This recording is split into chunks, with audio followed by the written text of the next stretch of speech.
All right, everyone, we're going to start. If you don't mind settling in, welcome. Thank you all for coming to the first Economic Development Forum for Amherst. I'm Jeff Kravitz, the town's Economic Development Director. Just going to quickly go over what we're talking about tonight and give you a little glimpse into what we're going to be doing going forward. Start off, about a year ago, we applied to the Lieutenant Governor's Community Compact Cabinet Best Practices Program. One of the best practices that we chose was creating an economic development strategy. The other one was a complete street strategy.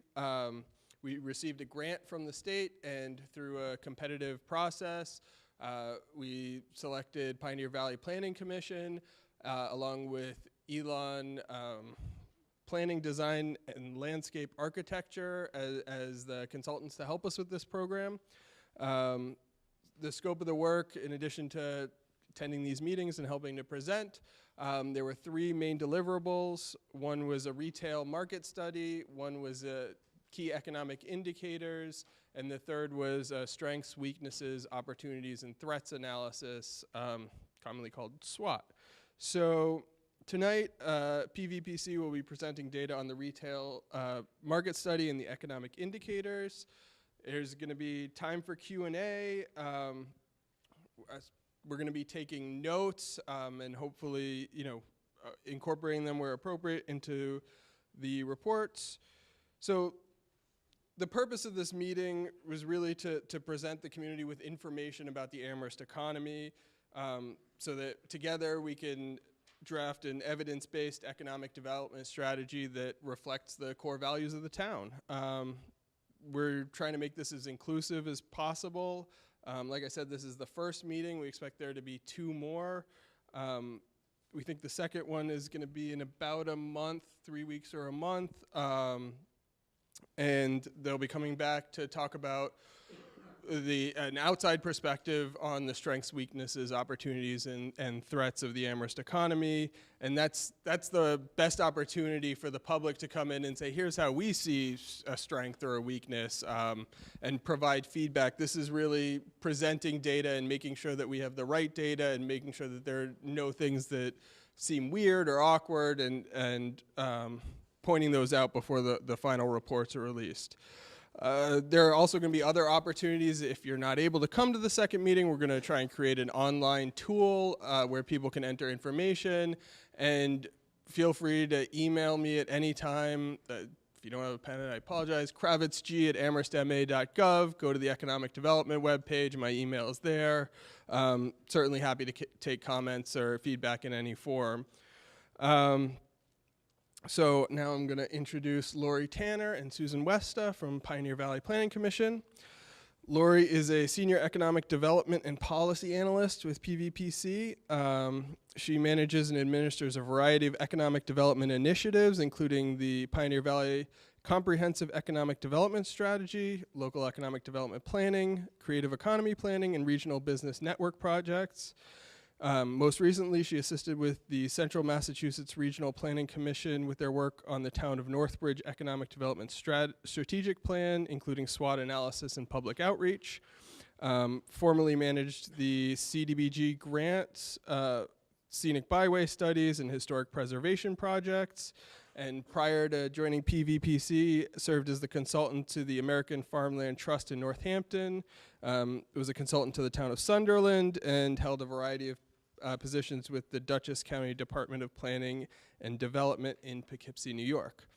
She graduated Phi Beta Kappa from Vassar College and has a master's degree in geography from UMass Amherst.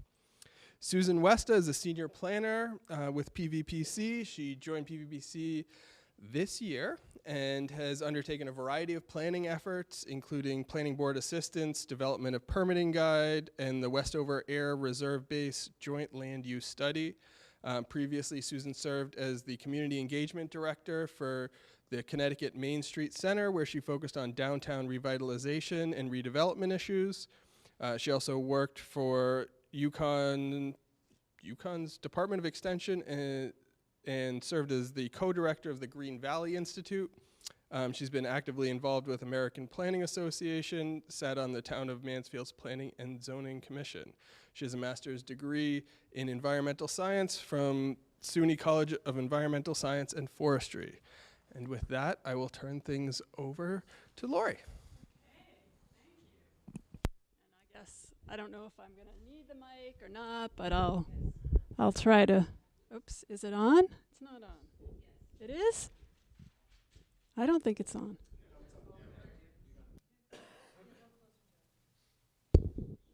Okay. Ah, there it is. So, hello everyone. Thanks for coming.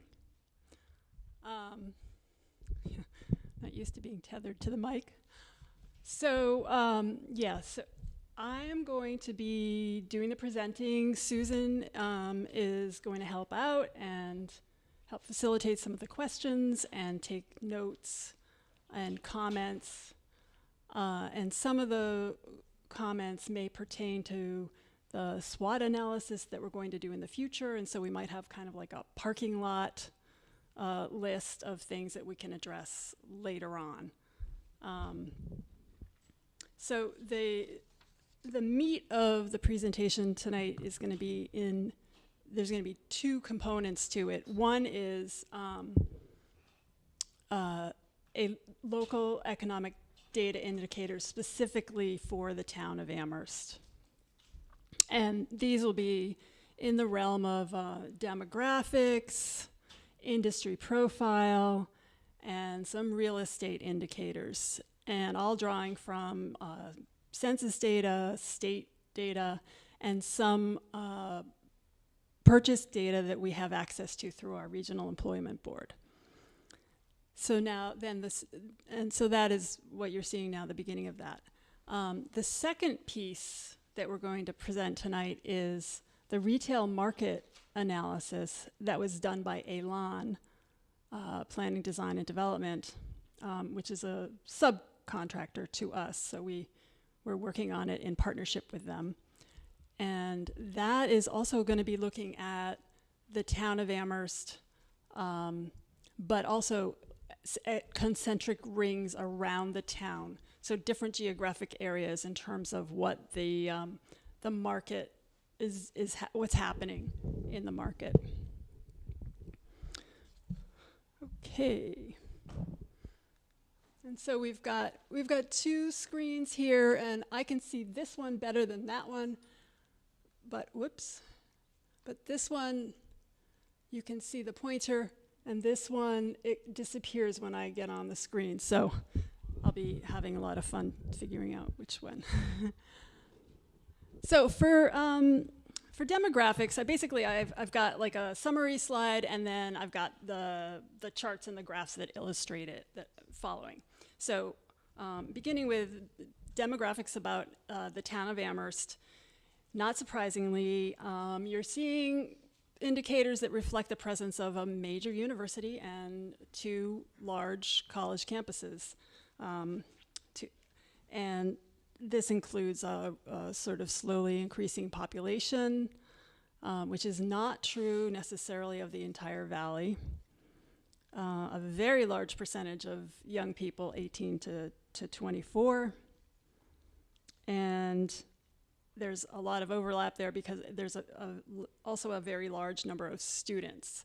And a couple slides from now, we're going to be able to break down which student, where the students are, where they're living, where they're attending school, and that kind of thing. So we'll get to that in a few minutes.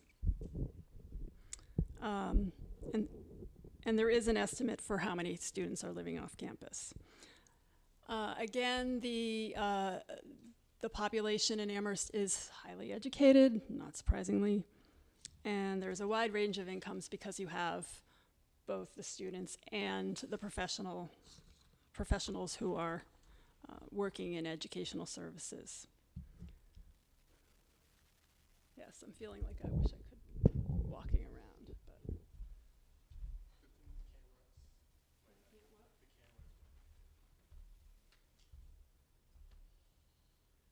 Is this working? Okay. Okay, yeah. Like, I just feel like I want to be able to move, and I can't there, so. All right, so here's the population trends. So you have, I'll try to get in the camera's range, a steady growth with a little blip right around the recession. I'm not sure exactly what that was. It might have been a drop in students. So very steady. Here's the breakdown by age group. And if you were to look at these age groups over time, what you would be seeing is that it's the 18 to 24-year-old group that is slowly increasing, along with some of the much younger, some of the much younger groups and older groups. But in this range, there's been a little bit of decline. So folks are either aging out of those groups or leaving the area when they get into that age period.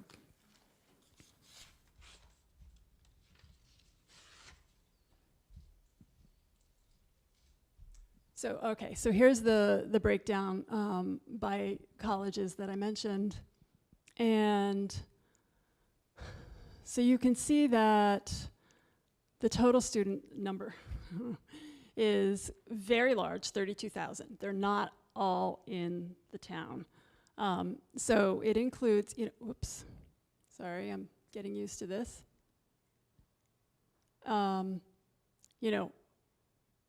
Amherst is the largest by far.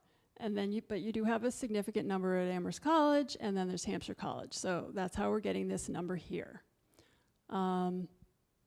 UMass's figures for on-campus is this 13,500.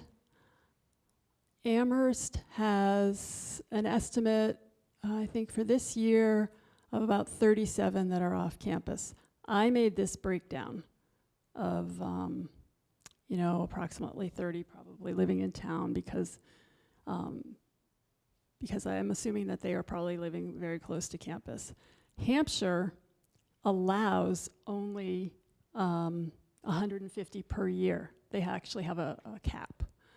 So it may or may not be 150. It may be less, but that's the max. And again, I've broken it down according to what is the most likely scenario. So the University of Massachusetts estimates that there may be about 5,000 students off campus and living in Amherst. So if you take all of those students, then this is the amount that is off campus and living in Amherst. And these are the ones on campus. So this number plus this number equals the number of students living in the town of Amherst. Any questions about that chart? Okay. So here you see that there's very high educational attainment. It's not that every single person has a bachelor's degree, but most do, unless they're still students, and many, many people have a graduate or professional degree. And looking at income level, these breakdowns are somewhat arbitrary, and so it kind of looks like it's evenly spread. But if you look over to the side, you can see I've grouped them in sort of bigger chunks.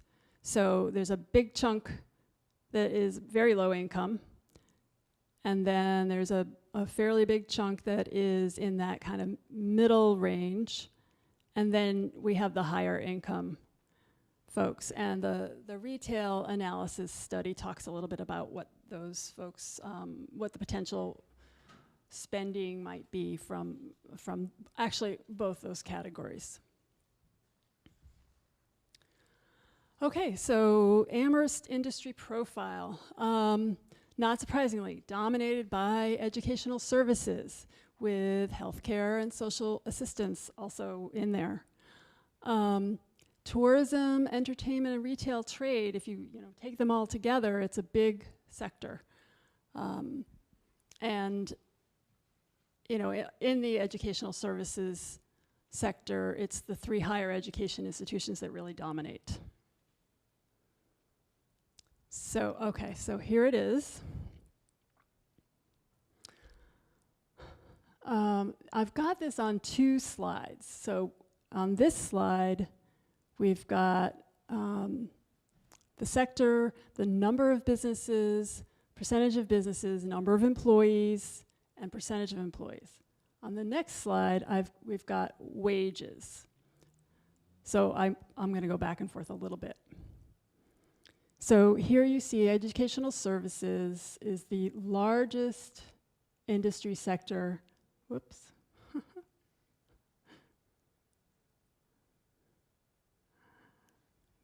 By employment.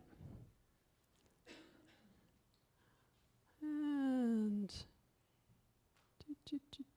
there it is, 10,111. Okay, way larger than anywhere else here. And then when we go to the wages, you'll see that it's the largest in wages, not the highest in average wage. Healthcare and social assistance is the largest industry sector by number of businesses, 370. The next biggest is professional and technical services, and it's way, way less. And healthcare and social assistance has the second highest total wages. And as I mentioned, with with retail trade, here we're looking at employees and businesses, 67 businesses, 837 employees. And then if you go down to arts, entertainment, and recreation, fair number of employees, and accommodation and food services, again, a fair number. And when you take those 3 together, because they're related, it kind of constitutes its own little component of the economy.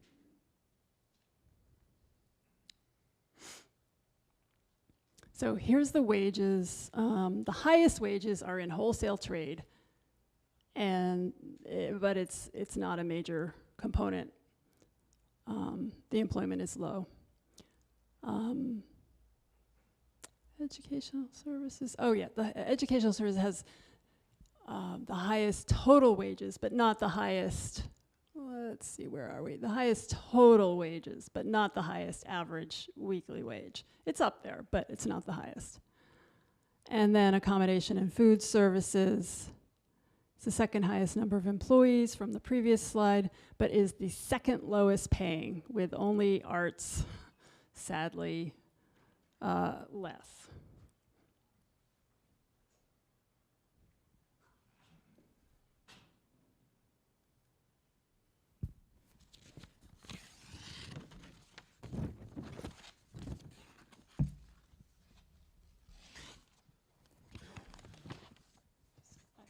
Notes on here, so. Okay, so what we've done here is in this slide and the next couple, we've broken down looking at for-profit, nonprofit, and then specifically the 3 higher education institutions. And so we've looked at the top 20 in those first 2 categories of for-profit and nonprofit. And then it's just the 3 higher education institutions. So here's where you see, and I should make a point about the data. So you'll see in a couple of cases, like here, CVS Pharmacy, 1 of 2, 2 of 2, same. Actually, the employees are different, but where is it? No, the employees are the same and the revenues are the same. And that's because of the nature of the data collection, because this is a firm that collects data nationwide. When they get to some of the smaller rural areas, if they don't get confirmation from businesses about specifically how many employees they have, they make an estimate. And so things end up being grouped similarly. So this also happens in the Rafters and the Amherst pub, same thing. So unfortunately, there's not much that we can do about that, but you get the idea that they're in that realm. Yes? How many of those are full-time employees? I'm not sure if this is FTE. This might be FTEs. I'm not sure. Susan's going to make a note of that as a question to follow up on. And so, all right, so here we see the prevalence of the health and social services, with Center for Extended Care. We've got Applewood, we've got Arbors, Almaden, which is based in Amherst, although it serves other areas, and so on. And as well, you're seeing the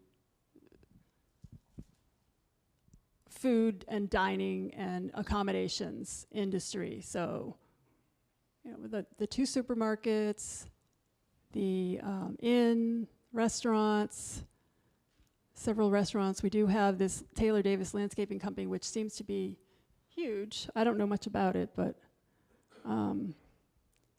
be worth knowing more about that. The realtors, Kohl's Building Supply, and so on.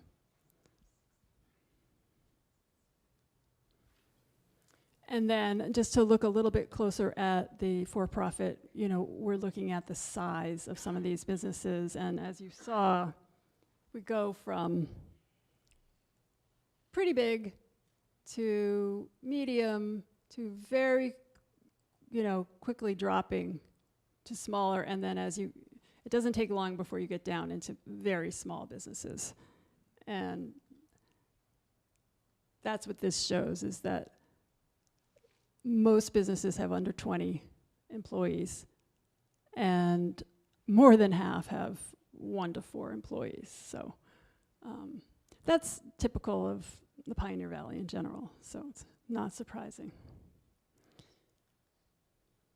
Okay, and so here are the nonprofit employers, and again, we see a little bit more of the educational services component in here, because even without the large university, the large college institutions, there are many smaller ones, including 5 Colleges Incorporated, which itself is not higher ed, but it's related. Montessori School, Common School, Amherst Foundation, After School Daycare, Mass Higher Education, Institute for Training and Development. You're also seeing the health and social services sector, with Stavros being the largest by far. And here's where you really start to see a strong arts sector, with the National Yiddish Book Center, Eric Carle Museum. This is Brookfield Farm, by the way. You probably all know that, but Hitchcock Center, Amherst Cinema Arts, Amherst Ballet Theater Company. So there's a strong arts component in that group.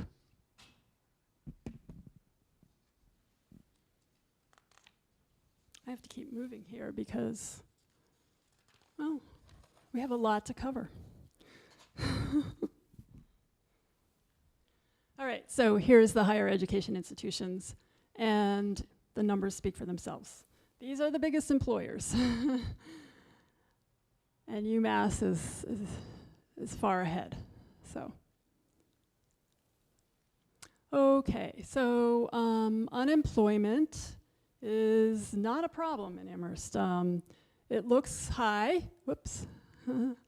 It looks, it's up there, 12%, but that's all the students. In the 16 to 19 year range, yes, it's high here. And then as soon as you get into does that say 0? I can't see. Yeah, so it just drops, and then this is like average or less for the region. And so there's average or less unemployment. So that's great. Mm-hmm. Okay, that's great. All right, so real estate. So we looked at a number of indicators. There really is, in terms of non-residential, it's primarily commercial and a little bit of industrial. The largest commercial areas, not surprisingly, by land area, University Drive and East Amherst, a little more spread out. The largest by gross leasable area, University Drive and downtown. And the average asking rents are highest downtown. So here's a layout. This is from the assessor's office. So you have things like commercial condominiums which don't have land associated with them, or they have it associated with them, but it's not counted. And then we have, for some reason, only 2 service stations, but there are more in Amherst, I'm pretty sure. Like 4 or 5, I counted. Am I right? Yeah. So my guess is that, and I can check with him on this, but my guess is that these are more exclusively just service stations, and maybe the other ones count as convenience stores or as auto repair shops, you know, that kind of thing. So, you know, a fairly large land area overall, but in terms of its percentage of the entire town, it's minimal. Especially, you know, even of the estimated developed land area, it's very, very small. And then the gross leasable area we'll look at a little more closely in the next slide. So here what we did, and this was Jeff's great idea, to look at each of the nodes, each of the village centers, looked at downtown, Atkins Corner, East Amherst, and, you know, what's happening in each of these areas. And so here's where you can see very clearly that University Drive is, well, it has the largest land area by far, except for other, but other is all spread out. So that kind of doesn't count. It's dispersed. And then a distant second is East Amherst, and then downtown. But when you look at gross leasable area, there is a lot in University Drive, but nearly as much downtown. It's just more densely packed.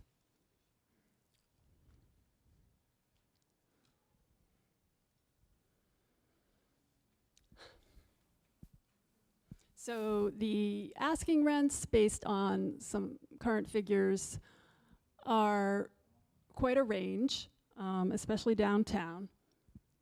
And in comparison with Northampton, they're low, relatively low, because the average, this is an average, and this is the equivalent average.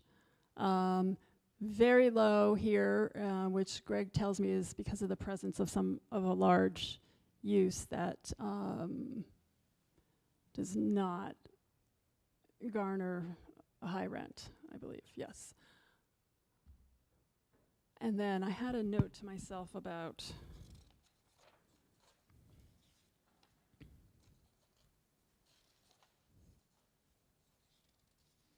Northampton, yeah, the vacancy rate. So the vacancy rates here are apparently around 3 to 5%, and just for comparison's sake, in Northampton, they're about 6% right now, but they also have 3 times as many businesses. So it's, you know, there's a lot of flux happening there, and there's little pockets of storefronts that are not filled, that are much less noticeable than they would be here in Amherst.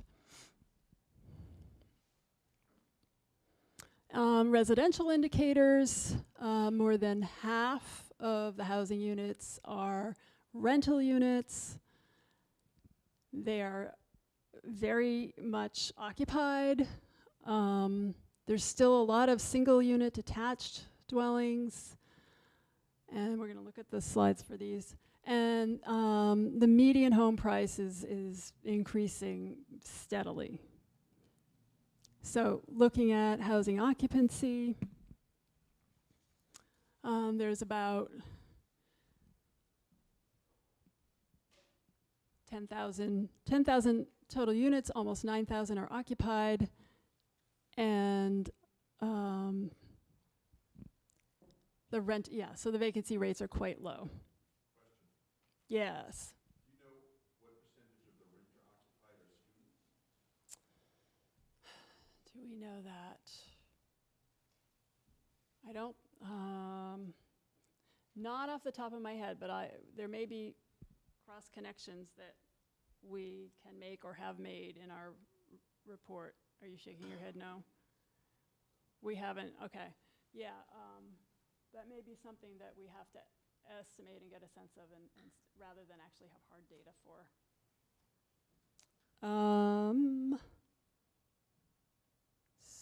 So, yeah, so it's more than half that are renter occupied.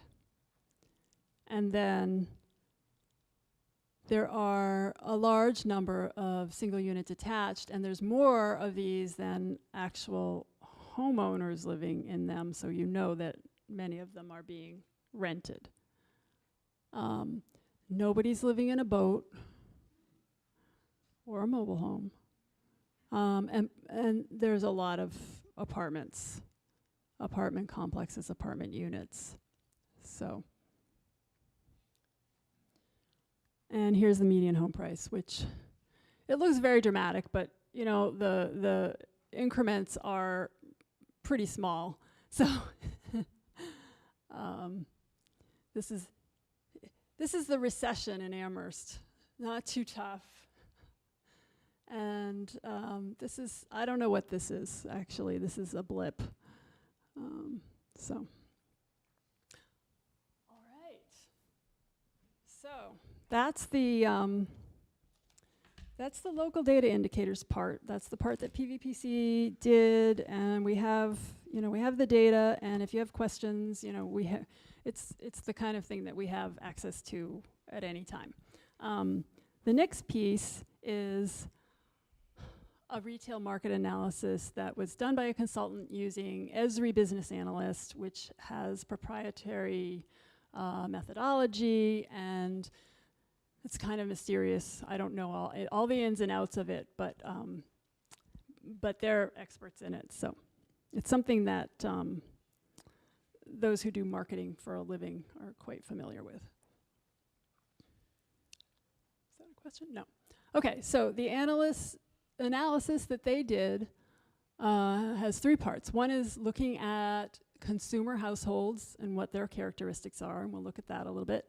And then looking at retail leakage analysis in terms of how much spending happens in town, how much spending out of town, what is the leakage, how much, and again, I'll explain that a little more. And then the retail potential analysis, which is how much might be captured, can be recaptured. Is that possible? So the first step that we did working with Elon was to define some areas for comparison. So the town of Amherst, its exact boundaries is the first area. And then what we did is we took, instead of concentric rings, we took drive time concentric areas. So this point right there is the point, and I think it's right at the intersection, like right out here. So the drive time from that point, the first area is within 15 minutes drive from there. The second area is within 20 minutes, and the third is within 33 minutes. Each area includes the others within it. And this is where I want to run away from the cameras. This, it's hard to see. You'll have access to the report, but so this lists the retail concentration. So this is Route 9 Hadley in the 15-minute zone. This is Sunderland in the 15-minute zone. Then you're getting out into the 20-minute zone, and you've got South Deerfield, you've got Northampton, you've got South Hadley and Belchertown, and then when you get into the 20-minute trade area, I just said that the 30-minute trade area includes Greenfield, you know, the Holyoke Mall, Chicopee, East Hampton. Here's that's Florence, actually. There's East Hampton. So, you know, we tried to take into account the kinds of destination areas that people in Amherst actually go. You know, where do they go to shop?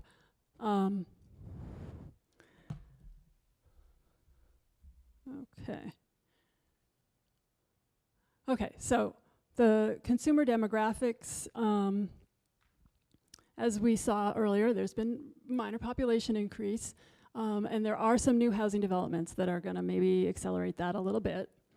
There's also a net inflow of commuters, which creates a potential demand for convenience retail. I mean, that's been happening for a while, but it's something that could be tapped into a little bit more.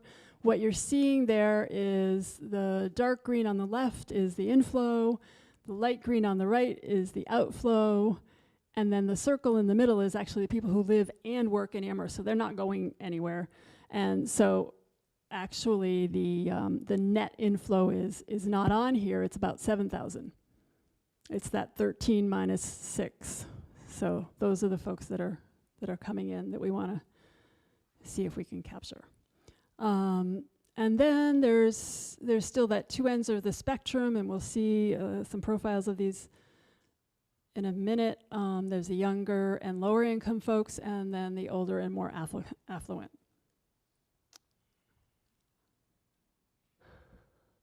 So, part of this analysis was also looking at what people spend their money on. And local Amherst consumer households spend more than the national average on apparel and services, education, restaurants, and housing, none of which is particularly surprising. And then some of the behaviors that these folks engage in are more technology inclined,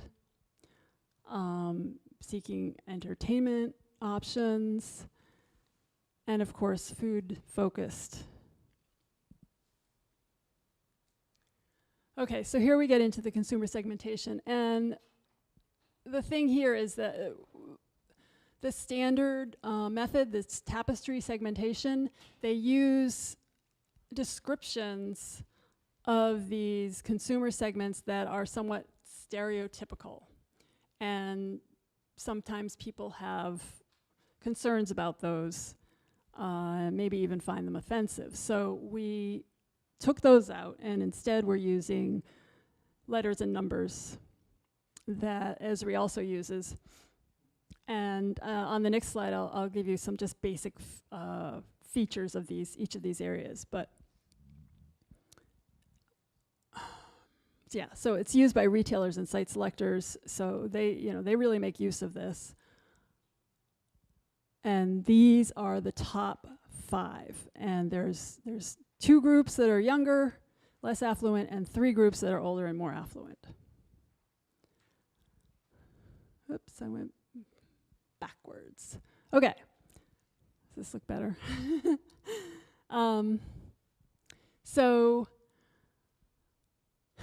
you can't read the small print, so that's why I wrote it out above. So 14B is that first one. These are the young folks, just starting out, small households, low income. So the blue are the 2 younger groups, and the red is the 3 older groups. And then you have 11B, which is a little bit older, a little bit more money. And there are other characteristics too, which the report gets into in detail. 1E is the oldest group, and they have probably more kids, which is why the household size is 2.48, and they make a higher income. 5B is kind of the youngest of the older groups, and has a more moderate income. And the last group is similar, but higher income. And so, you know, these groups are seeking different types of houses, different types of experiences, different recreational activities. Some are travel more, some are buying a lot more electronics, you know, and again, the report gets into that a little bit in more detail.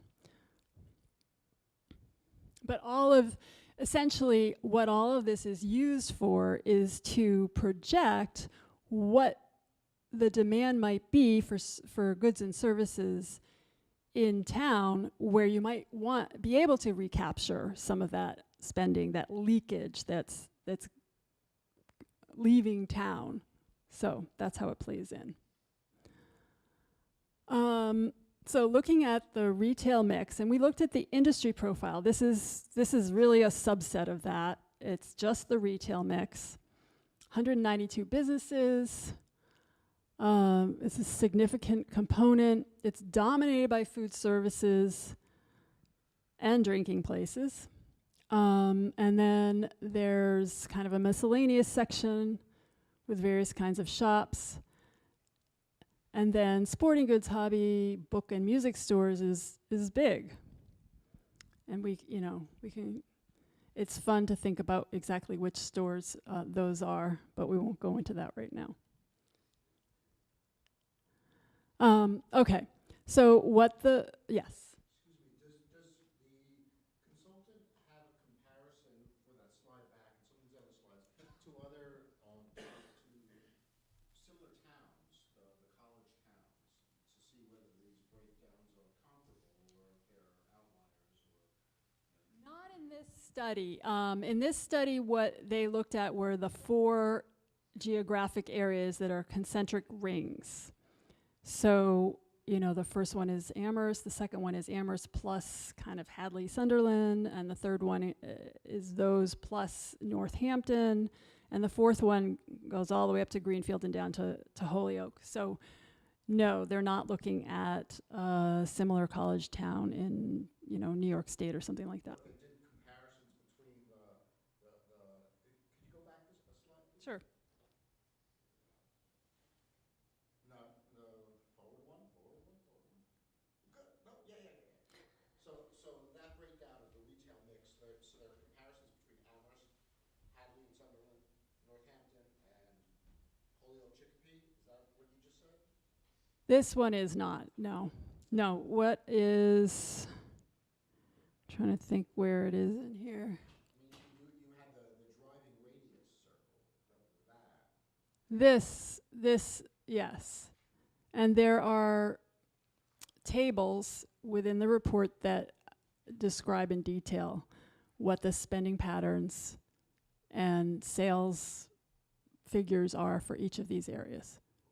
So those tables would be the kind of retail comparison retail mix for those Yeah. other areas. Thank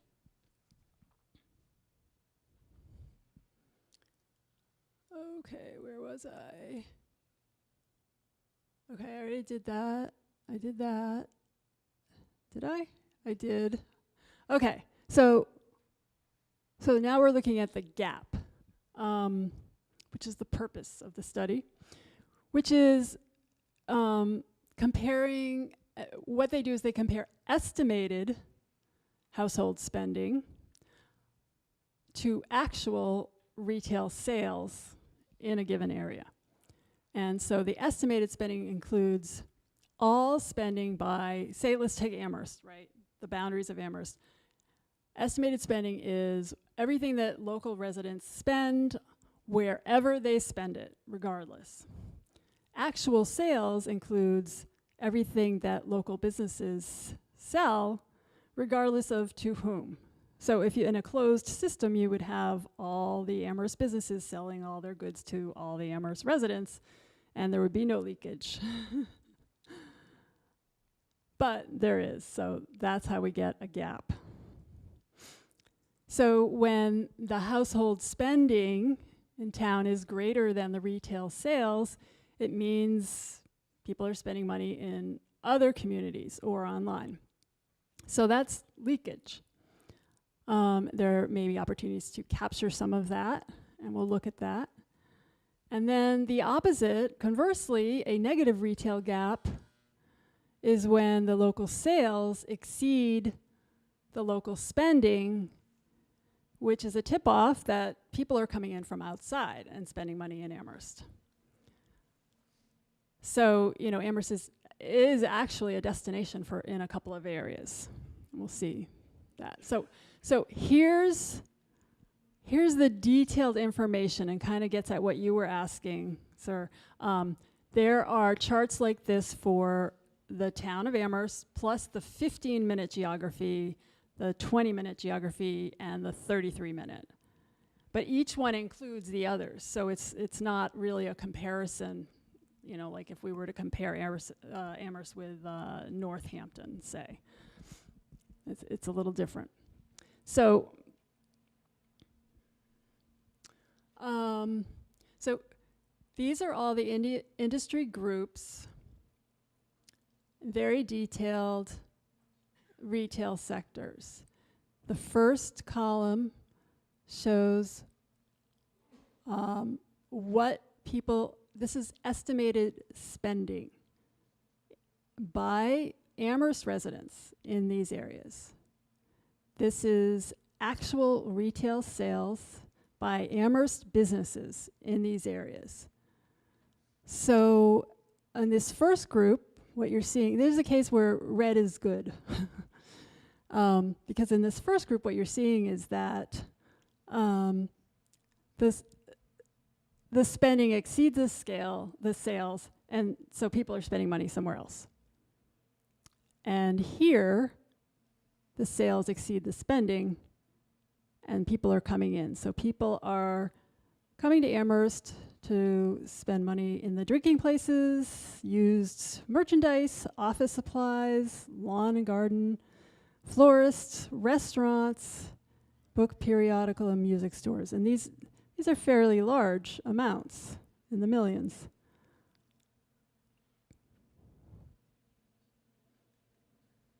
So again,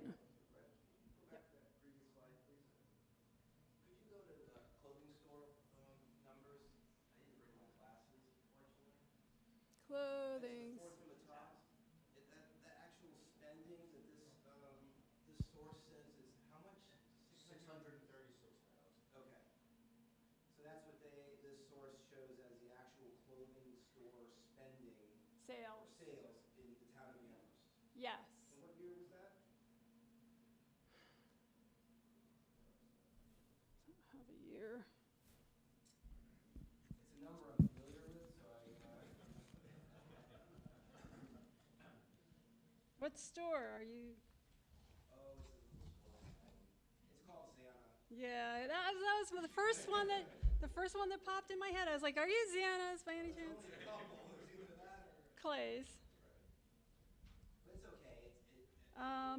There is a date, and I just don't have it right here. But it's 636, I think it says. Yeah.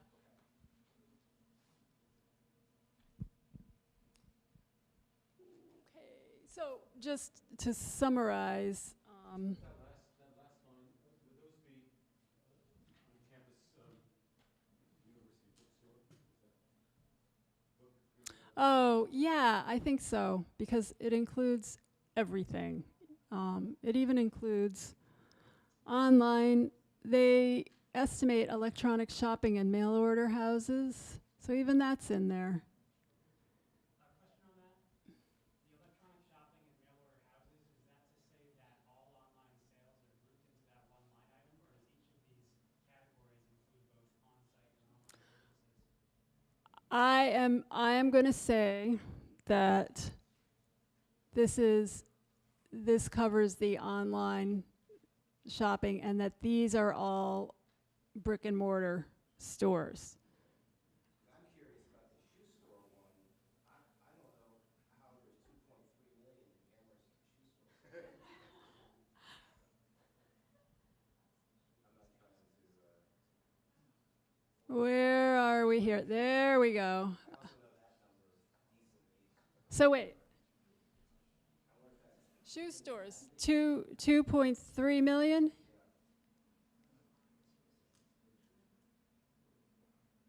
Yeah. Yeah. But, and look at what people are spending on shoes. My goodness. I don't have an answer for you on that. What? I was just going to say the consumer spending index number is from 2017. 2017. Thank you, Susan. Okay, so sorry that this is a little fuzzy. I kind of cut and pasted it. And so just a summary of overall, you know, it's $214 million. But if you look, here's where the case where the red is good.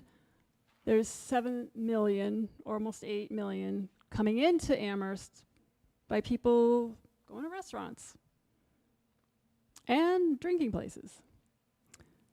So the other thing is that of that 214, nearly half of it is grocery stores and automobile dealers, which you know where they are. They're they're not far away, and I don't think Amherst wants to have swaths of automobile dealers in their border. Yes. Just a quick question. Doesn't that show that the food and drink is losing money? Because the total retail trade is greater than the total retail trade and food and drink. So won't that be a minus? Yeah, so in this case, minus is good. I know. So the way you're getting these numbers is here, people are spending a lot of money on automobiles, and in Amherst, they're only selling this many. So that's a lot of money that people are not spending in Amherst, right?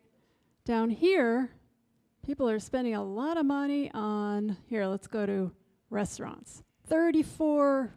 Almost $35 million on restaurants. Residents of Amherst are spending this money. And look, in Amherst, they're selling even more than that. So this 7 million is the extra above and beyond what the residents are spending. So those Hadley people, Pelham, Sunderland, they're all coming in, maybe even from Northampton. Question on the restaurants. Is the restaurant revenue figure including the university's food and drink revenue figure? Is the university's revenue broken out into education and food service? Is the university's revenue broken out into education and food service? I don't know. I don't. So the figures we're seeing here may or may not include the food and drink revenue of the university. And the next slide as well. Yeah, I'd have to check on that. Highly doubt what? That the university is included. Included, yeah.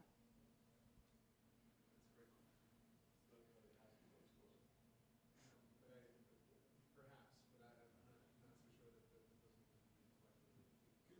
Is it possible to ask some of these questions back to the data source? Oh, yeah. Yeah.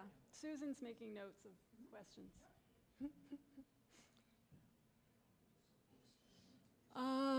Okay. Okay. So yeah, here's where we talk about this negative retail gap, which is what this is. And it's really a surplus. So we just have to switch our thinking a little bit. I know it's confusing. So this basically summarizes what that really detailed table that we had before. This is just this similar thing in bigger print with some of the highlights. So the largest leakage areas from Amherst are the auto dealers, the grocery stores, department stores, that's, the big box stores, clothing stores, health and personal care stores, which is, a lot of it is like pharmacies, like a CVS or a Walgreens, that kind of thing. And then, of course, building material and supplies, Lowe's, Home Depot, etc. And the consultant noted that, it's a little unusual to have so much leakage in grocery store and personal care because those are typically convenience where people don't travel far to get that. But in the case of Amherst, they don't have to travel far. We'll see that in a minute. And then the surplus, is this still working? Yeah, okay. You know, this is looking at the surplus side on that chart.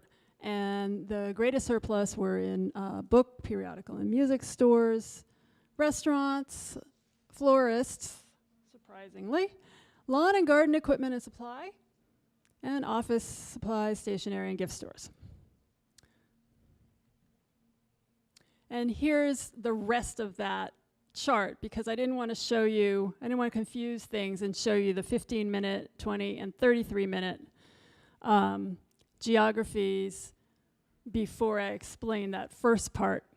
So what you see here is that when you expand out and include the Hadley and the 15-minute area along with Amherst, there's a lot less leakage, because people in Hadley and Amherst and Sunderland are spending their money in Hadley and Amherst and Sunderland because there's a lot to spend it on. So that's why,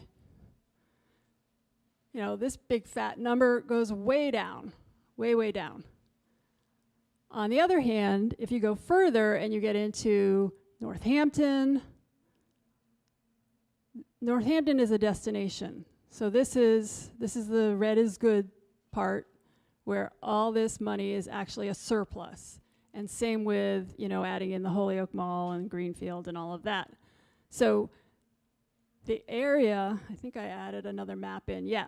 So the area that's really outlined in this is a destination retail site for all of the Pioneer Valley and a lot of Western Mass. People are coming in from, you know, the hill towns, central Mass, some of it, the northern part of the region, and they're coming to these places. Yep. So, back to the whole map. So you're, just to get the red, the yellow, white, the north, yeah, that one. So you're saying the valley is a destination, but basically that side is telling you they're going to Northampton and not Amherst.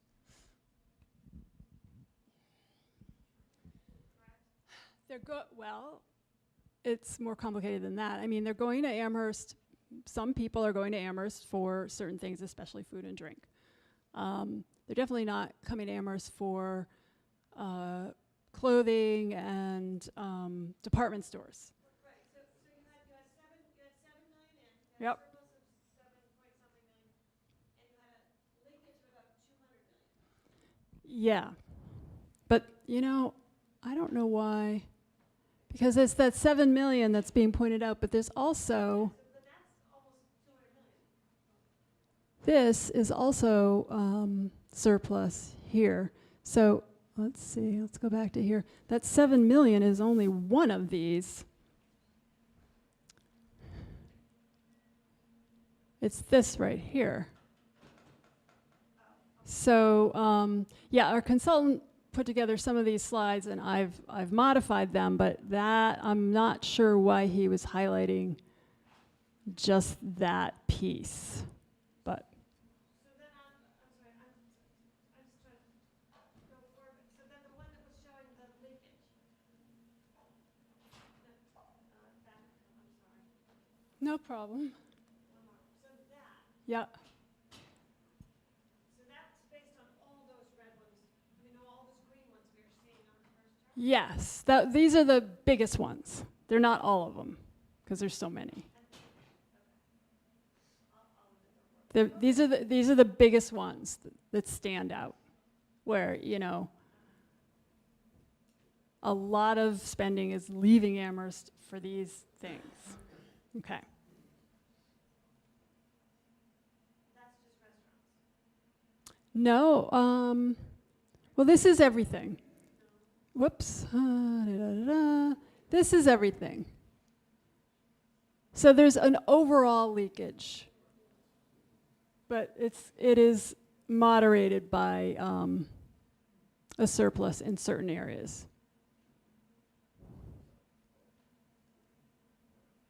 So then when we go to the 15-minute geography, we didn't look at in this slideshow, we're not looking at then the 20-minute and the 33-minute, but we are looking at the 15-minute because we know that just outside of Amherst, you have this huge center of shopping opportunities right on Route 9, and that, you know, it would be very difficult to recreate that within the town of Amherst, and so there it is. It's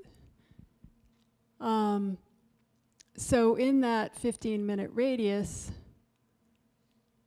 that's a convenience area. That's a convenience distance. So people will drive that, and they are to go to automobile dealers, health and personal care stores, clothing stores, gas stations, other motor vehicle dealers, and furniture stores. So, you know what? Actually, I think I just got that wrong. This is the leakage out of the 15-minute. So this is the leakage that even people in Hadley are losing. Even Hadley is losing money for these things. And that's because most of the auto dealers are on major highways heading towards Springfield and Holyoke. I don't understand about the health and personal care stores. It seems like should be plenty here. And things like furniture stores, you know, you might go to the mall and that kind of thing. So here are the ones that are pulling people into the 15-minute area, and that's the books, periodicals, and music stores. Most of those probably are in, you know, many of those are in Amherst. Restaurants and other eating places in Amherst and Hadley and Sunderland. Department stores, probably along Route 9. Grocery stores, again, in Amherst and along Route 9. Building material and supplies dealers, there's the Lowe's and Home Depot. If books and periodicals and retail stores also include UMass bookstore, which you said before, then the restaurants would also include UMass dining services. I don't know it at that level of detail. I don't know. Because that's thousands of meals they're serving. Yeah. But that's not to the public. Yeah, it's not retail. Neither are bookstores to the public to the extent of that number. Where are they selling books these days? They were. Amherst Books, Hastings. Yeah, so that's retail. Okay.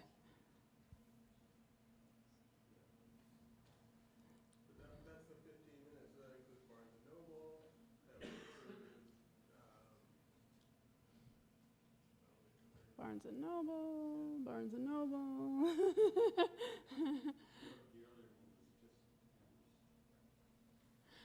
Okay, so the next piece of it is looking at retail potential. This is the part where, you know, where Amherst is going to maybe act on some of these things.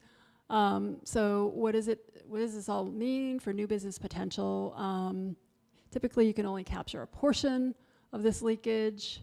Is the gap large enough? And if so, how many new businesses could be supported?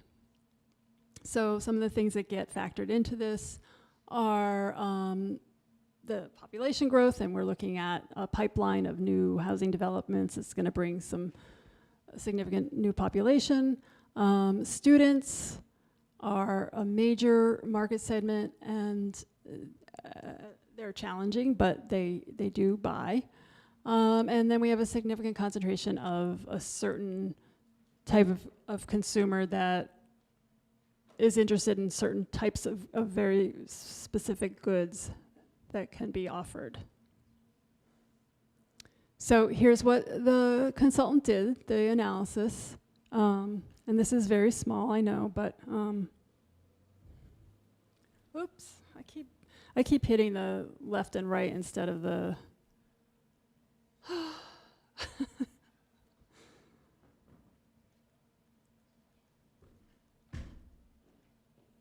how do I get back to the,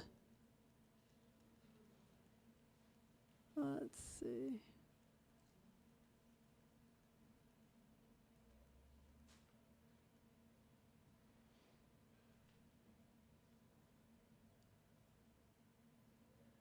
Okay, how do I get to widescreen?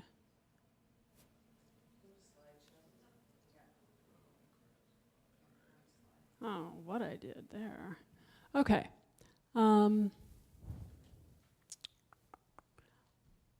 So they look at the gap, they look at the recapture potential, and see this is where they're taking into account those spending habits of those consumer segments, you know, say, well, these folks like to travel a lot, and these folks are buying electronic appliances, and these folks like to go out to eat and go to music venues, and, you know, so they're calculating all that into this assessment, and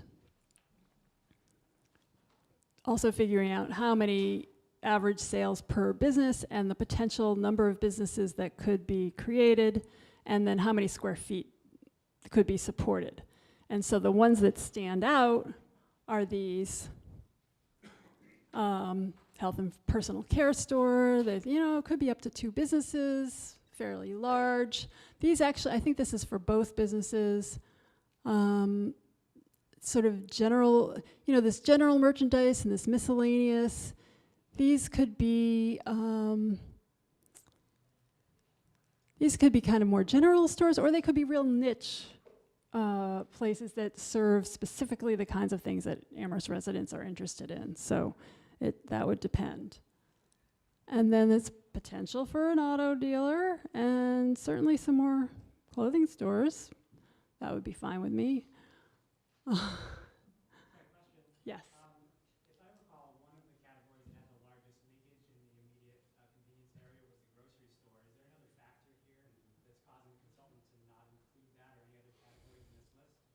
I think it's because there's not a lot of opportunity to recapture leakage to when it's going to some very large grocery stores just outside the border.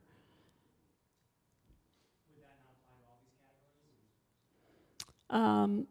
I think because of the convenience factor in some of these and the demand by consumers for certain, you know, that there's actually enough demand to potentially supply these types of uses.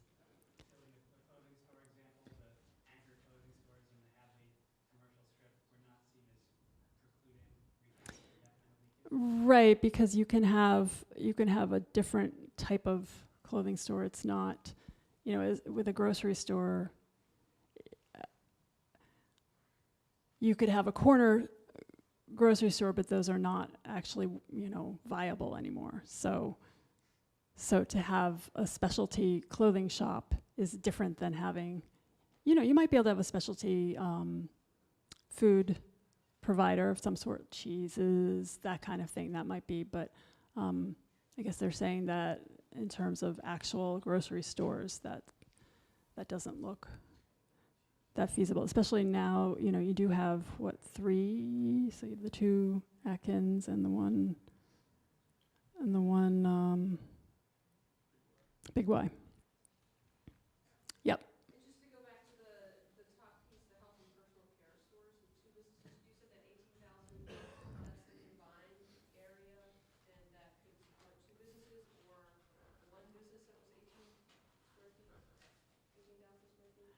Up on the Yeah, I'm looking over here where they've got it 1.9, and then support 18,000. So that's I am drawing the conclusion that this 18,000 applies to the total. And you know, these are real estimates based on models, you know, that have historically proven to be useful, that marketing companies use.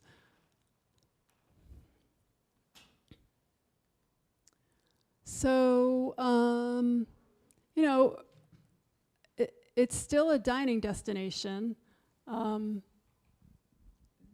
It already is a dining destination, Amherst, and there is potential for additional dining and drinking because it's a sector that complements itself. And it can become a destination for that. So that's something that's actually recommended. And on the other hand, you know, as we were just saying, because there's so much right outside the borders, there's certain areas that are just not as promising. Yeah. Is the consultant's bottom line conclusion there that there's potential for just 6 or 7 new businesses in Amherst? That's it? That's the bottom line? Because the population just is not increasing significantly. There's some commuter inflow daily, but that's only certain types of products that would they be purchasing. And then there's new housing, and so, you know, you're going to have some new additional purchasing by those folks, but it's just not going to be enough to support many, many new developments. And you have such huge competition so close by that it's challenging. So here's, I think this is it, yeah. Here's the summary of, you know, like if Amherst wanted to pursue recruiting businesses to town, these would be the ones to focus on first. And, you know, certainly we can analyze the report in more detail and think about it more and talk with Elon more, but these look like likely possibilities.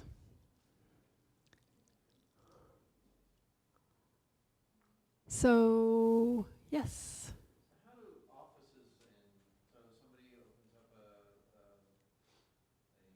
business headquarters to do some high-tech industry and wants to hire people from an office or research standpoint. How does, and this is dealing mostly with retail, Mm-hmm. but it seems like it's not dealing with some of the potential opportunity for other types of businesses. Is that true, or is that? Right, right, it's not. Was that looked at all? Professionals, offices, services? That will be, I think that will be more part of the SWOT analysis, looking at what's happening. Aren't they all listed on that long graph with all of? Those are retail sectors. It's not, you know. So we've got, yeah, I mean, we've got general merchandise, furniture, auto parts, shoe stores, food stores, vending machine operators. I didn't see that one before. I mean, you don't see services, you don't see psychologists on here, doctors' offices, dentists. This is just retail. You don't see manufacturing, you don't see research and development, you know. Yeah, this is the retail sector, which, as you remember from some of the previous slides, you know, when the industry sectors, all those were listed, including agriculture, manufacturing, educational services, et cetera, and retail was just one of those. And that was the only one analyzed. Hmm? That was the only one analyzed in detail. Yeah, yeah. That was what was requested by the town. So, any other questions? Yeah. Can you do any forecasting with retail for marijuana? For marijuana? How that would create a draw to certain areas? No more than 8. Yeah, that's not part of this.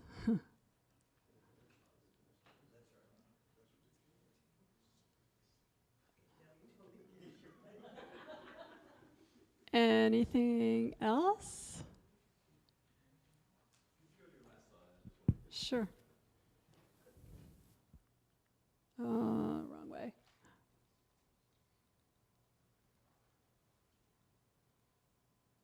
That one?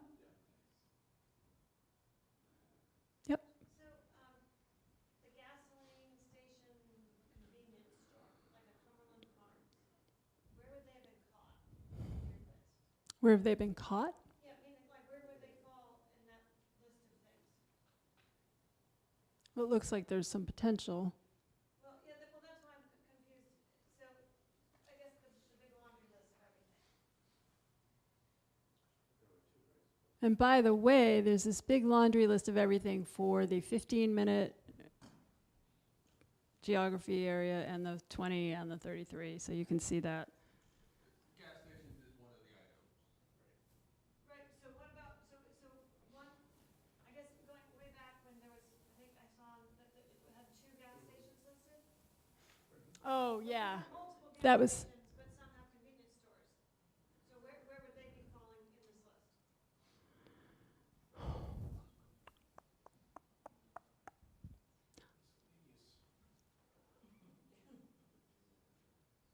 where is gas stations? Gasoline stations. Yeah, I don't know. This one might, that was town assessor's information. This is something completely different. They may count them differently. They may say, well, if the greatest square footage is in a gas station, then we'll count it as a gas station. If it's, In this chart here, that may include the ones that have convenience stores. it may. Okay, but in the early inventory, it was just plain gas stations. As far as I know, yeah. The assessor's information had 2 gas stations listed in the town.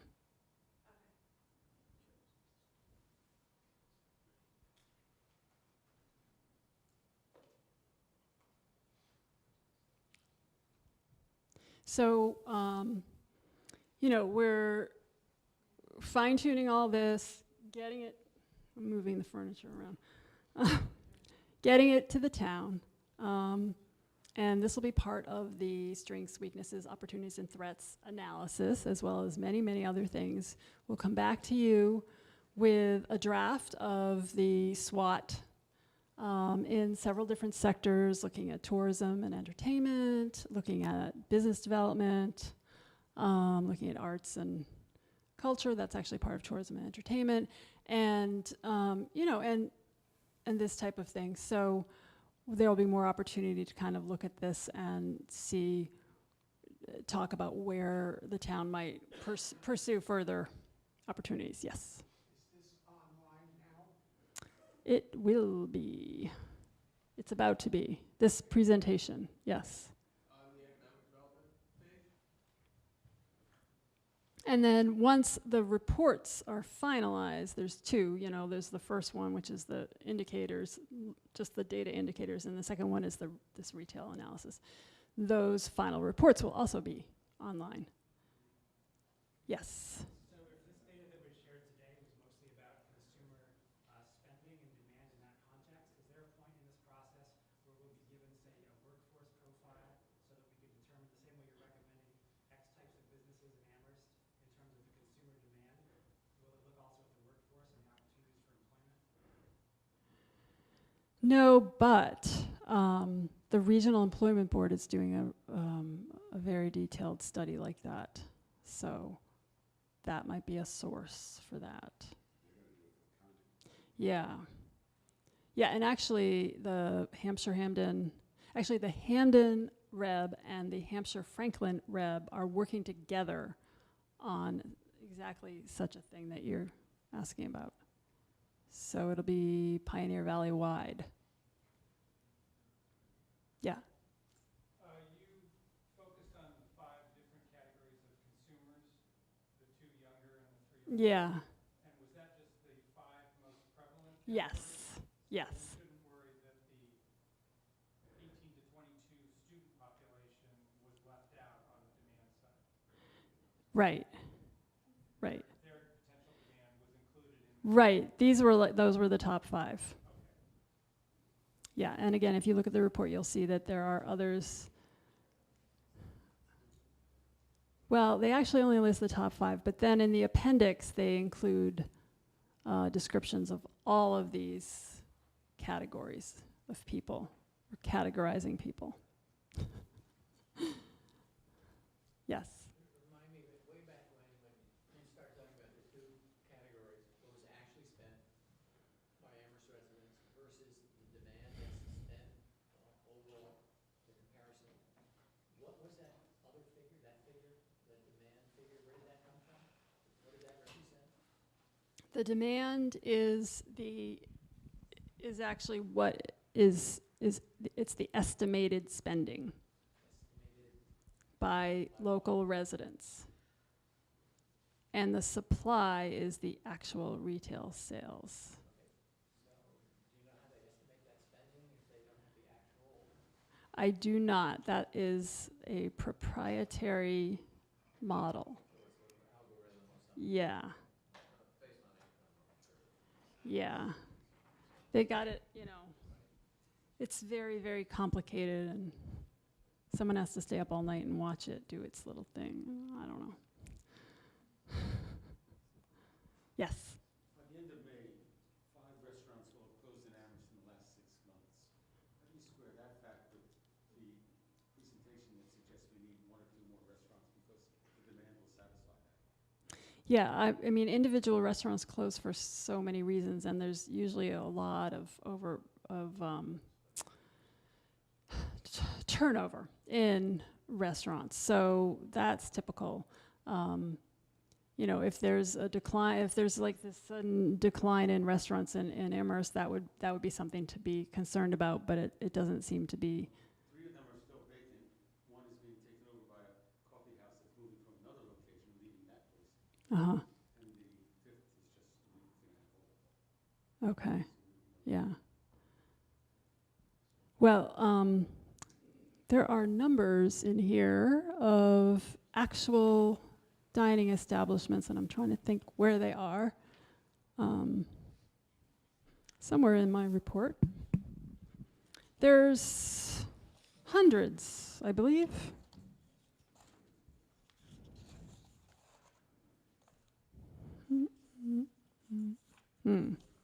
I know, it's in the industry profile. And under food and drink, accommodation and food services, there are 80 businesses. Okay, so there's 80 businesses, 9% of all businesses, 1,613 employees. Well, then maybe you could refine that in your next iteration of this because so many meals are served on the university and college campuses every day. And if those are included there, that skews some of the information. If you're just counting off-campus businesses, that's a different. These 80 businesses are off campus because these are primarily for profit.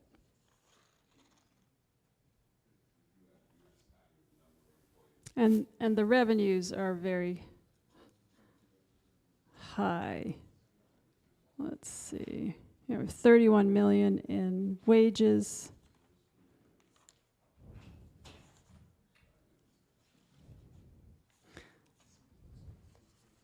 I mean, if this was a trend and they were, you know, every year dropping 5 to 10 restaurants, that might be something to be concerned about. But, 75% of all restaurants fail. yeah, yeah. I was just gonna, I mean, at 3 to 5% vacancy rate, you said Northampton's 6. I think the national average is 10%. A lot of communities would say if we're at 10% vacancy, we're doing well. Yeah. So at 3 to 5% vacancy, we're doing really well. And it is cyclical, and there are things coming into a lot of those storefronts. Some of the ones that are still vacant are because they're trying to sell the building along with the restaurant. So, you know, I think, as it's probably been, don't panic. Yeah. Because I think when we compare ourselves to the national average and even to more regional averages, you know, we're doing okay. I mean, yeah, I mean, Northampton, you know, occasionally has a whole bunch of businesses that leave suddenly and then more come in, and it's just kind of a constant flow. So, This is a question maybe for these two folks right here. So you're looking at the retail space, that's great, that's nice to know what else we can sell. But all the other things we've talked about, where Amherst seems to be a good fit, we talked about information technology, the Mass Mutual Center here. Wonderful supply of students, they want to live in a small town, they're close by the university. That, you know, whole sector is a real good potential and a good fit for the town. So I don't know why, you know, if we all focus just on the retail, boy, that's so limited. So maybe that's why I said, look to you. So So part of the reason I wanted to do this is because my experience has been whenever we talk about what type of businesses to bring into Amherst, people focus on retail. So I wanted to do an actual analysis of what retail what the retail potential was in town, so that we could say, yes, we have data that shows that that type of, 1 or 2 restaurants, maybe a grocery store, but otherwise, we need to focus elsewhere if we're looking to grow employees and grow businesses. We can't look to the retail businesses, because I've heard that specifically about Mass Mutual. So I think that this is to say, we've heard that residents want more retail. Part of the reason we aren't seeing more retail in Amherst is because when site selectors look at the same data you just saw, they say, I can't cut it in Amherst. So I think part of this was saying, really, is retail a realistic option for the Amherst economy? Unless you want to open a clothing store, well, we're not, okay. Online. Yeah. Can we go back to that list? There was a line item on there, and maybe you went over this earlier. I think it was called,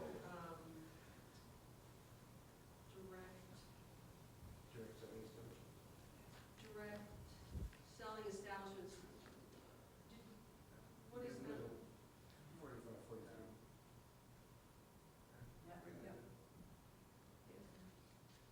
What are direct selling establishments? That is a good question.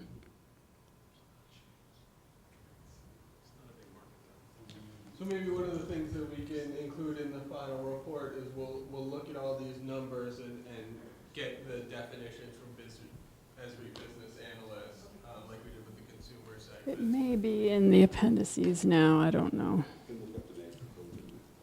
Yeah. So I think you guys touched on a little bit, you touched a little bit on that housing issue in Amherst. In my mind, that's the one big wild card that is a dynamic that we don't always fully appreciate here in Amherst. We talked about the low vacancy rate. We've had housing studies that show that we are so far behind in housing production in this town. And we have so much more demand in housing that we build or provide. In my mind, that's the huge dynamic that really changes a lot of the calculations here. I mean, if you did actually allow more people to live closer to where they were, then it would be a different dynamic.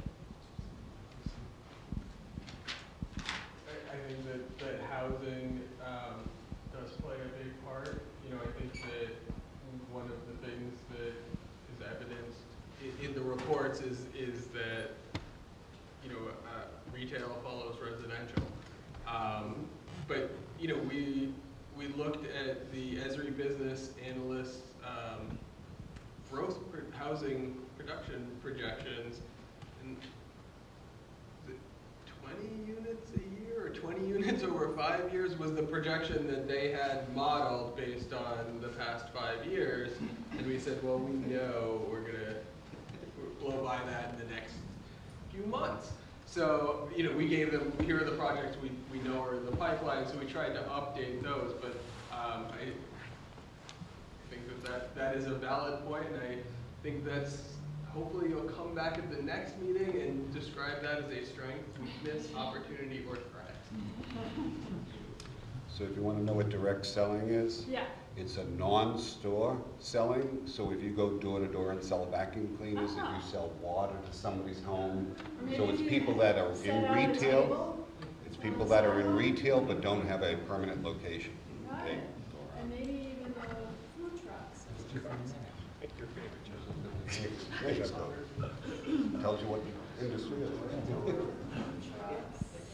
So I have a question. So talking about the sort of next phase and that sort of thing, one of the things I think about as well with regard to these businesses is you sort of choose whether it be retail or other kinds of business, there are,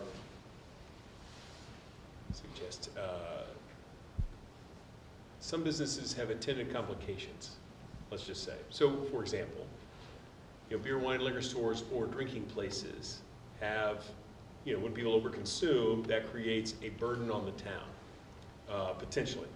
Now, is that a large, and so it's not the entirety of, the lion's share of people who go to places don't create an issue for the town in that regard, but some do. And so that, whereas it's unlikely the florist to really cause, people going to florist shops are having much sort of attendant issues with the people who patronize those stores.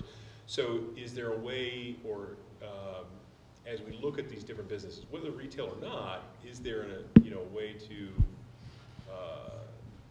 estimating, those kinds of complicating factors that could have a negative impact one way or the other? So if certain businesses have a lot of traffic associated with them, people driving in and out, so then the roadways get a lot more traffic, and therefore your breakdown of roads is a lot greater. Or the reverse of that, there may be businesses that are highly low intensity as far as town resources are concerned. I'm sort of curious about how those play in and how they'll be factored in as we move forward, and as you look at opportunities and threats in your SWOT analysis. Well, I mean, it seems like if we have a list of high potential businesses, that then we start looking at those factors. And I'll also say that I think that's a good problem to have, because there are many municipalities throughout the country that would welcome what may be considered sort of problematic or high demand, high resource intensive businesses. It's any business. Right. I think, we're saying what would be best for the town, and let's try and go after those. So I think it's indicative of a rather strong economy that we can sort of make those choices and factor those into. Right. And the thing I'm thinking about is if we're choosing to be attractive to certain kinds of things versus other kinds of things, if we're trying to cultivate an environment, we want to cultivate an environment that's sustainable in the fact that businesses, like we said before, restaurants churn. That has, an attendant cost to it. That's not necessarily a bad thing, but other businesses tend to come and stay for extended periods of time, create a greater level of stability, a greater stability in, price per square foot for rental, that sort of things. Like, as we're thinking about directions, I think we want to think about sort of what are those other attendant things that go with that, whether it be, demands on the town or how much do we focus in one area versus another, how diverse do we want to make the population of businesses within town, or do we want to focus on a certain sector that creates, large amount of stability and that sort of thing. But I'm just sort of curious about how those interplays are going to be discussed and evaluated. Yeah, so I think that's phase 3 or 4. That's after the SWOT analysis, when we start saying what is our strategy and where are we really going to put our efforts. And I think that those are all things that need to be considered during that process. I think you've been waiting. Yes, I'm sorry to come late, and you may have said this already. But as I look at the list, I think about goods and services. I think about services on the one hand and merchandise on the other. And I think about the growing impact of online purchasing. So for example, at one of the downtown forums, we were all saying about what we'd love to have in downtown. And then when I asked some of my friends, where do you actually get those things? We all get them online. So I'm wondering how the increasing impact of online purchases for retail. I mean, you're not going to get your gasoline online, obviously. You might get your automobile online, But if you want to go out to eat, even if you're going to have food brought in, I can see those being in that. Yeah. I'm wondering how you're factoring that change that is going to, I think, only accelerate in the future as you think about business downtown. So it was really interesting, and I'm going to answer your question sort of a roundabout way. Sarah and I went to a small business summit in Cambridge, and they had a presenter from Google who was talking about this, and what what they have been seeing, what Google's been seeing, is that online sales are increasing, but bricks and mortar retail sales are also increasing. And what Google's been trying to do now is quantify.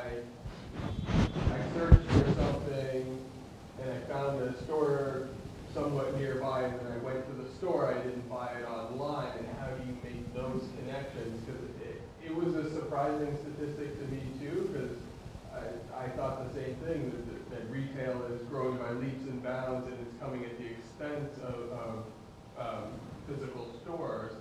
And the data that they provided, and I went and I checked the source that provided it, and I looked at it, and this is not nationwide, so obviously maybe a little bit different in Amherst, but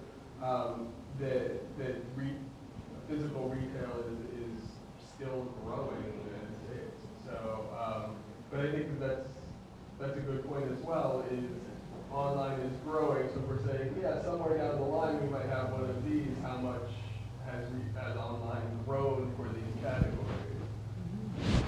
And then there's a focus on attracting uses in the downtown, for instance, that are more interactive or socially oriented.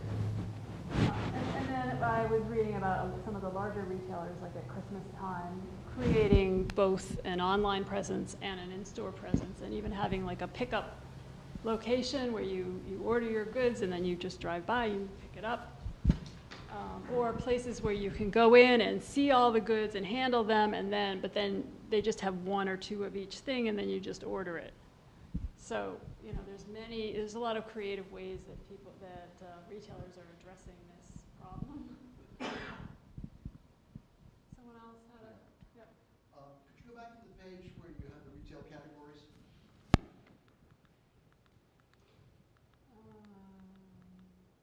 That one? Yes, thank you. I have a question about methodology here. I'm not a statistician or experienced in this area much, but I'm curious. Let's take, for example, the category of shoe stores. How do you arrive at the figures that are opposite shoe store? I understand the retail demand, and that's an estimate based on whatever algorithm your proprietary system has. Where do you get the local numbers? The second column, 2,305,000, I think is what I can read. Is that your addition of the amount of sales that have been made in local shoe stores? That is apparently what that is. In other words, you count the number of shoe stores and then add up their total sales, and you arrive at the 2,305,000.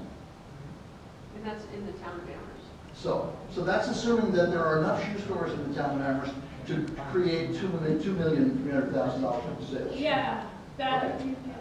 I hear what you're saying. How do you verify that? That's crazy number. It's just crazy. Where do you buy shoes? That's what I'm trying to do. Part of the reason that we wanted to do this more is exactly this, is going through. Yeah, because I think that we found part of the challenge is that when there isn't a lot of granular data, the algorithm says, let me guess.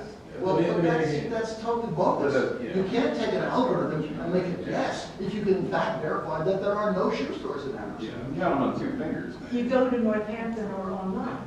No, there's a women's shoe store. Is it just a shoe? It's not. No, it's not exactly what they all. Again, where is that categorized? Is that categorized as a shoe store, as a clothes store, or both? Data breakdown. Shoe store that's undoing us. Yeah.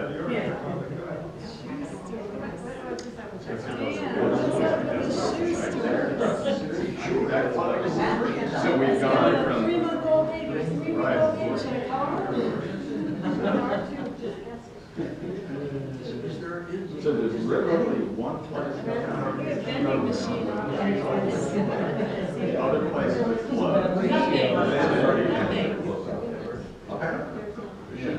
So there's. I wasn't clear about that. Yeah. selling close to $5 million worth of automobiles in Amherst? I don't think so. A lot of skepticism back here about like an awful lot. About the line items that we haven't seen in town at all. I hear you. Yeah. If you could solve that bookstore problem for me, I don't understand that. In terms of moving forward, I think someone, either the consultant or Jeff, your office, or somebody, has to go through each one of those categories and verify, are there in fact home furnishing stores in Amherst? And do they account for $209,000 worth of sales? For the numbers to mean anything in terms of planning, we've got to figure out if the numbers are accurate. And I think, based on a few things that I have a sense of, the numbers are not very accurate. There are some home furnishing places in town. I don't know how much their sales are. Actually, I think 209,000 might be low if they turn very good profit. But there's a place on High Street. There's a place on College Street. It's newer. Yeah, it's What category are you talking about? the home furnishing. Okay. Because that'd be decorative items and things like that. There are a few of those, a couple of those around. And down, They don't use car dealers in town. There's one down by Southeast Street and College. I mean, I think it's any kind, but we don't have any new car dealers in town. Yeah, so there's two categories. There's automobile dealers, and then there's other motor vehicle dealers, which has a zero line in it. Right, So, so motorcycles and, no, I don't know what the motorcycle, no, there's not a motorcycle dealer in town. So I think definitely, yeah, there's some question marks. Yeah. No doubt. and 20 years ago, there were 8 bookstores in the downtown, 7 bookstores in the downtown, now there's 1. The book figure there is because almost all purchases now by students of books are done online. Almost none are done in retail facilities of any kind. That's why you have 21 million spent on books, but they're not actually being spent in physical locations. They're not.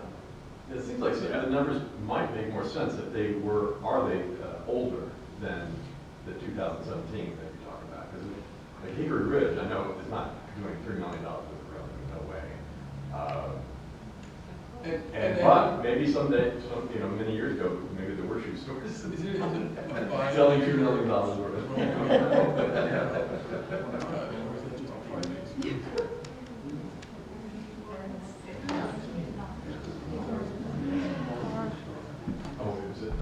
She has a copy. Yeah.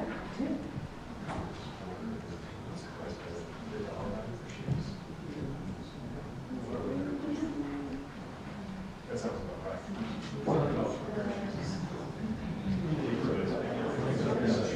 Yes, and I think it's more.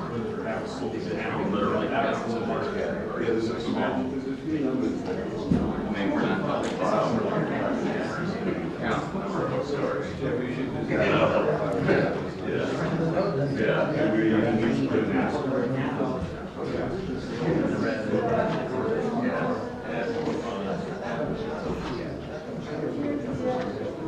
and the university bookstore doesn't sell books.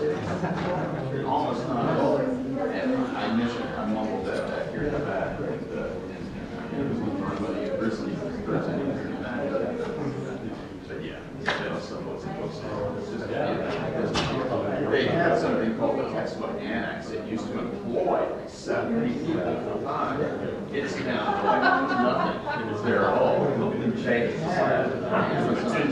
had this delivered to the campus center, and you would go there and put your card in and open a door, and your thing would be there for you. Yes, it was. But I think they've even closed that now, or in the process of closing that. Everything is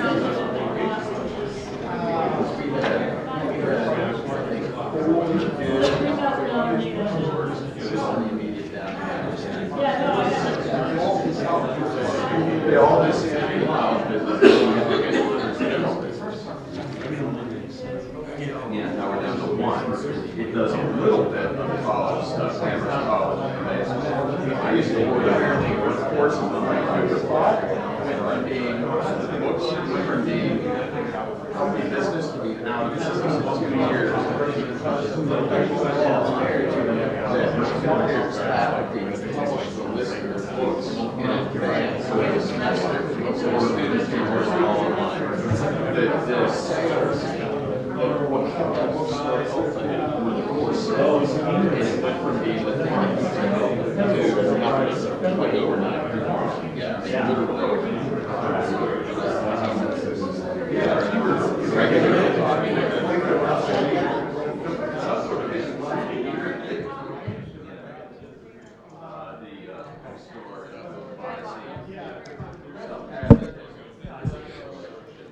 Any more questions? Are we sort of good to wrap up?